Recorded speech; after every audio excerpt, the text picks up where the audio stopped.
अरे अंकल बहुत अच्छे। आंटी की गैर हाजिरी में सब काम आप खुद करते हैं? अरे बेटा, इसके अलावा तो कोई चारा ही नहीं है। क्या है ना, मेरी पत्नी मुझसे ज्यादा कमाती है, और अगर ये छोटे मोटे काम मैं उससे करवाऊं तो मेरा महीने का 3,700 रुपयों का नुकसान हो जाएगा। अरे जब कलम पत्नी के हाथ में दे दिया तो पति के हाथ में झाड़ू और कचरे की टोक नहीं रहेगी। अंकल आपके पिताजी आपसे क्यों नाराज है? नहीं नहीं नहीं नहीं, वो नाराज नहीं है, वो दरअसल मुझसे बहुत है। लेकिन क्या है ना कि वो हो गए बुढ़े, पुराने ख्यालात के। मेरी बीवी का ऑफिस जाना उन्हें जरा भी पसंद नहीं, इसलिए कभी खिड़की से झांक के बात करते हैं, कभी छत से लटक के बात करते हैं, और कभी जमीन से प्रकट होकर बात करते हैं। जैसे हिंदी फिल्मों में नहीं होता, ठीक उसी तरह अंतरात्मा की तरह मेरे पीछे पीछे लगे रहते, लेकिन मैं उनकी बिल्कुल परवाह नहीं करता। आपकी लाइफ तो बड़ी मजेदार है। लेकिन क्या ये हर रोज ऐसा ही होता है? देखो बचुआ, आज मेरी बीवी का है ऑफिस और मेरी है छुट्टी, समझे? उस दिन फौरन तुमने मदद करके मेरी जान बचा ली, वरना तो चल चला होता। साहब आपको घर पे आराम करना चाहिए। आप कहाँ जा रहे हैं? कहीं नहीं, तुमसे मिलने आया हो। मुझसे मिलने आए साहब? क्यों? इस मशीनी दौर में बेटा बाप को नहीं पूछता। तुमने अपनों से बढ़ के मेरी खिदमत की, मेरी जान बचाई, इसलिए ये लो। थैंक यू और सर। ये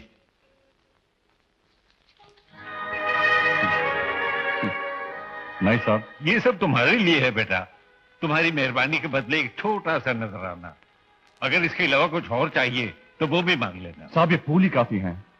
मैंने इंसानियत के नाते आपकी मदद की थी, और आप मेरी इंसानियत को मेरी मजदूरी समझकर उसका हर्जाना अदा करने आए हैं। नहीं नहीं बेटा, नहीं, तुम मुझे गलत समझ रहे हो। बिल्कुल सही समझ रहा हूँ साहब। मैं इस मशीनी दौर में जरूर पैदा हुआ हूँ, लेकिन इस सीने में मशीन नहीं, दिल है, जिसमें दुख, दर्द और प्यार की भावना अब भी जिंदा है। शाबाश बेटा, शाबाश। अगर जिंदगी में कभी भी तुम्हें मुझसे कोई काम पड़े तो बिला झिझक मेरे पास चले आना। जी सर। मेरे घर के दरवाजे हमेशा तुम्हारे लिए खुले रहेंगे। नमस्ते नमस्ते नमस्ते। अरे हाँ, हो गया नमस्कार। हाथ चिपके क्या?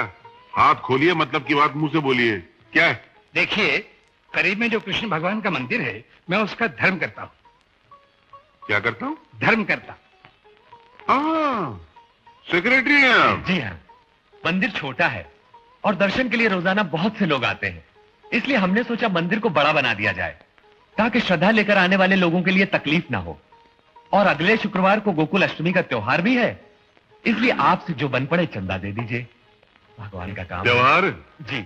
और त्योहार में जो लोग भगवान के दर्शन करने आते हैं उनका क्या हशर होता है, कभी देखा है?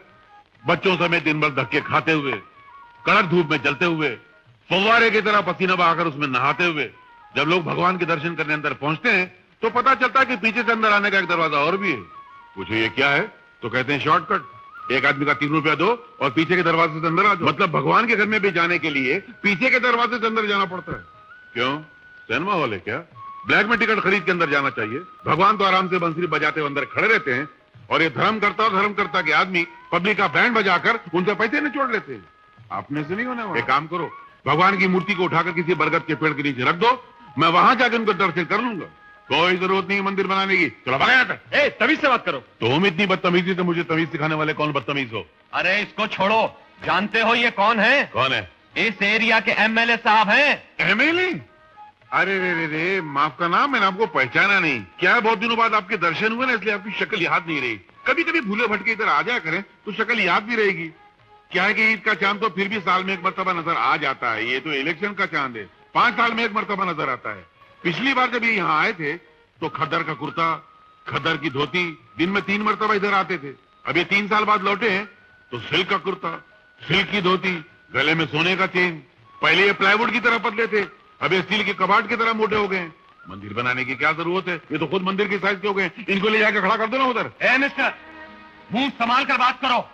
अगर हमारी पार्टी के नौजवानों को यह पता चल गया कि शराफत लाल जी के साथ तुम इतनी बदतमीजी से पेश आ रहे हो तो खून की नदियां बह जाएंगी। अरे जा तुम लोग क्या खून की नदियां बहाओगे?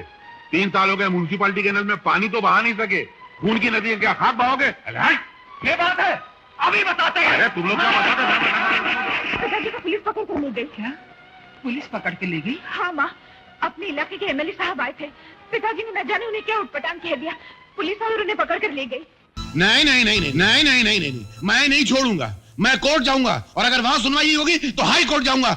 इंसाफ का तराजू हिला के रख दूंगा। साहब एक मिनट मेरी बात तो सुनिए। क्या सुनो? सुनने को रह क्या क्या है? आपने खाकी वर्दी और खाकी पतलून इसलिए पहनी है कि आप लोगों को भेड़ बकरियों की तरह लाकर अंदर बंद कर देंगे। अभी मैं आपको बताता हूं कि मैं कौन हूं। आप कमिश्नर साहब को फोन लगाइए, मुझे इनसे बात करनी है। साहब वहां तक जाने की क्या जरूरत है? इंसाफ मांगने के लिए। कोई एमएलए सिल्क का धोती कुर्ता पहनकर यहाँ से यहाँ तक शॉल लटका कर आएगा तो क्या आप उसके सामने नाचने लग जाएंगे? आपको पगार क्या एमएलए देता है? हम जो इनकम टैक्स भरते हैं ना, उससे आपको पगार मिलती है। और मिस्टर धर्म, क्या मैं पूछ सकता हूँ मुझे यहाँ क्यों लाया गया? और मेरे कमीज, ये मेरा खून पसीने की गाड़ी कमाई चलाई हुई कमीज, ये फट कैसी गई, इस पर गौर किया आपने? और मेरा खून जो 55 साल तक मैंने कतरा कतरा करके अपने शरीर में इकट्ठा किया, ये एक दिन में बह कैसे गया? इसकी जांच करवाई आपने? नहीं करवाई ना? According to Indian penal code तुम पक्का चालू करो, तुम कमिश्नर को फोन लगाओ। देखिए साहब, हम आपको सिर्फ एक जानकारी हासिल करने के लिए यहाँ लेकर आए हैं। जानकारी? किस किस्म की जानकारी? झगड़े की ना? झगड़ा तुम दो के बीच में हुआ था, मैं तो आ गया, वो दूसरा कहाँ है? वो एमएलए है। एमएलए? वो क्या अपने माँ के पेट से एमएलए पैदा हुआ था? और उसको एमएलए बनाया किसने? हमने, मेरे वोट ने बनाया। और तुम जनता के सेवक हो या एमएलए के सेवक हो? जवाब नहीं है ना? तुम पक्का चालू करो, तुम कमिश्नर को फोन लगाओ। लेकिन मैंने आपको पहचाना नहीं, आप है कौन साहब? सारे जहां से अच्छा हिंदुस्तान हमारा, उस अच्छे हिंदुस्तान का एक अच्छा नागरिक हूँ। Law abiding citizen of India, neither an MLA, nor an MLC, nor an MP, neither a minister। ये बहुत हाई लेवल की बात है, तुम्हारी समझ में नहीं आएगी। तुम पंखा चालू करो, तुम कमिश्नर को फोन लगाओ। लेकिन बात सिर्फ इतनी सी है कि अगर आपके पास कोई मंदिर का चंदा मांगने आए तो आप हाँ या ना कह दीजिए। इसमें यह कहने की क्या जरूरत है कि आप धोखेबाज हैं, लोगों का माल हड़प कर जाते हैं? It is my fundamental right. Hindustan आजाद हो चुका है और आजाद हिंदुस्तान के साथ मेरी जबान भी आजाद हो चुकी है। मुझे पूछने का पूरा हक। और अगर उन्होंने माल हड़प नहीं किया है तो उनसे कहिए कि साबित करके दिखाएं कि उन्होंने माल हड़प नहीं किया है। और साहब, मैं इतनी देर से यहाँ खड़ा हूँ, आपने मेरे बैठने का प्रबंध किया नहीं किया ना? तुम पक्का चालू करो, तुम कमिश्नर को फोन लगाओ।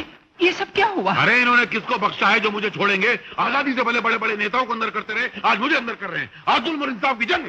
लक्ष्मी जी, ये आपके पति हैं? हाँ। आप इनको कैसे जानते हैं? इसमें जानने की कौन सी बात है? जब भी हमारे घर में कोई त्योहार या खुशी का मौका होता है, लक्ष्मी जी हमारे मेहमानों के लिए खाना पकाती हैं। लक्ष्मी जी, मेरी समझ में नहीं आ रहा है कि आप इनके साथ जिंदगी कैसे गुजार रही हैं। मैं तो 15 मिनट में अपने बाल नोचने लगाऊं। ले जाइए इनको, जाइए जाइए। मैं जीप में जाके बैठता हूँ। जीप में? जाहिर बात है, जब आपको जरूरत होती तो लोगों को जीप में लाते हैं। जाते वक्त क्या पैदल भेजेंगे? मैं जीप में बैठता हूँ, ड्राइवर भेजिए। इंस्पेक्टर साहब, अगर इन्होंने कोई गलत बात की हो तो मैं आपसे माफी चाहती हूँ। कोई बात नहीं लक्ष्मी जी, मैं तो सिर्फ आपके कारण इन्हें छोड़ रहा हूँ। धन्यवाद।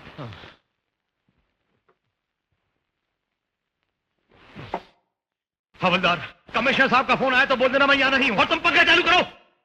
लक्ष्मी चाची, क्या बात है बेटी? परसों मेरी माँ ने गौरी माँ का व्रत रखा था। आज उस व्रत के अनुसार अपनी जान पहचान वाली सुहागनों में साड़ी बांटी जाती है, इसलिए मेरी माँ ने आपके लिए साड़ी भेजी है, लीजिए। अच्छा चाची, मैं चलती, मुझे देर हो रही है।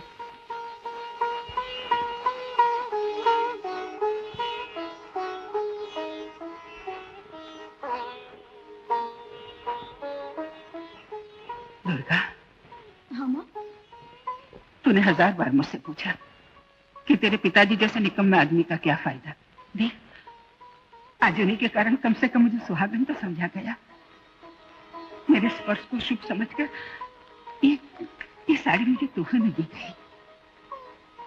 इस संसार में एक औरत को सुहागन समझा जाए, उससे ज्यादा और क्या चाहिए? मॉर्निंग साहब। Full tank.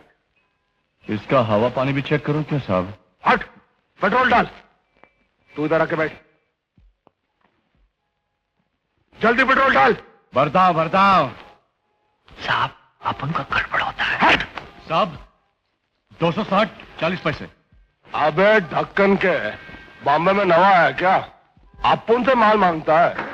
अपुन का नाम है लियो और अखा बॉम्बे बोलता है लियो 1000 साल जियो। माल मत दो, पॉकेट में खाओ पियो। अरे ओ साहब, वाकई बम्बई बोलती होगी, समझा ना? अपन ना है, अपन को पैसा चाहिए। अजीब उल्टी खोपड़ी का आदमी है। अबे तेरे सेठ फकीर चंद का और अपुन का हिसाब किताब चलता है, उसको अपुन का नाम बोल देना। गलत बात, तुम्हारा और उसका हिसाब चलता होगा, मेरा और तुम्हारा नहीं, समझे ना? मैं अपने सेठ का ईमानदार नौकर हूँ और मुझे अपने पेट्रोल का पैसा चाहिए। अबे ओ ईमानदार की छठी औलाद, सामने बैठता कि नहीं? नहीं हटता, पैसे निकाल। अबे और लौंडे, अपनी जवानी पे रहम कर, क्यों मौत समझता है? अरे ओ साहब, हाथ नहीं उठाना, समझे ना? दिखने में अपन बर्फ जैसा ठंडा है, मगर गर्म होता है ना तो पत्थर भी पिघल जाता है, समझे? अबे तेरे पत्थर की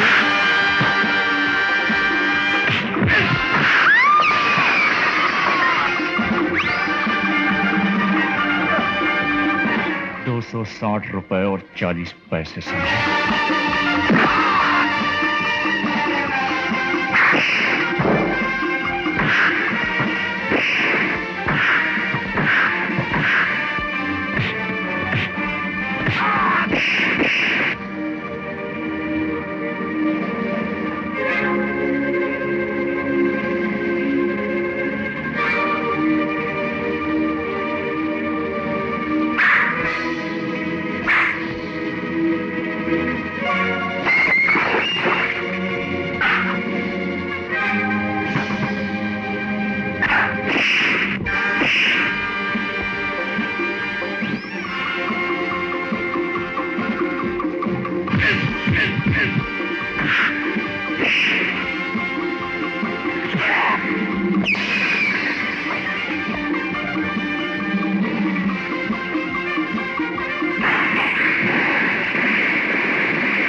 लियो, 1000 साल जियो, मगर राजा से पंगा मत लियो।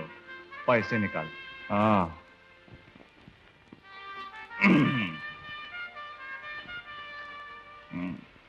हाँ। कांच के, पेट्रोल पंप के और कुर्सी के पैसे और 260 40 पैसे पेट्रोल के। रुपया रख और बस में जा। शेरनी, ले जा अपने गिदड़ को।